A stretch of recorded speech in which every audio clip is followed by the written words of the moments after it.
व्यासपीठावर सर्व मान्यवर मला 5 मिनिटं दिलेत. सर्व वक्ते इथे हजर आहेत. मी थोड्याच याच्यात व्यक्त होऊन मी माझं 2 शब्द मनोगत व्यक्त करतो. बऱ्याचशा वक्त्यांची भाषणं झाली आहेत, आपण सर्वांचं ऐकलेलं आहे. हे फक्त मोदी सरकार का पाहिजे यावरच 2 शब्दात आपल्यासमोर व्यक्त होतो. या भारताची संस्कृती वैभव टिकवण्यासाठी, आतंकवाद मुक्त करण्यासाठी, नक्षलवाद मुक्त करण्यासाठी, सशक्त भारत बनवण्यासाठी,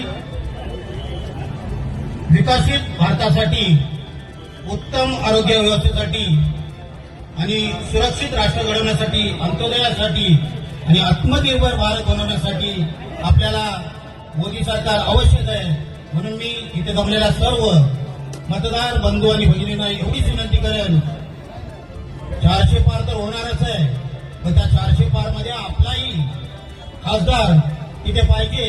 आणि म्हणूनच सन्माननीय सुनीलजी तटकरे यांना आपण सर्वांनी प्रचंड बहुमताने निवडून द्यायचं आहे. त्यांची निशाणी घड्याळ आहे. येणाऱ्या 7 मे रोजी आपण सर्वांनी मतदान केंद्रावर जाऊन आपलं मत हे महायुतीच्या उमेदवाराला टाकायचं आहे. एवढीच विनंती करतो. जय हिंद, जय महाराष्ट्र. टाइम्स डिजिटलला लाईक करा, सबस्क्राईब करा, शेअर करा आणि बेल आयकॉन दाबायला विसरू नका. पाहत रहा टाइम्स डिजिटल.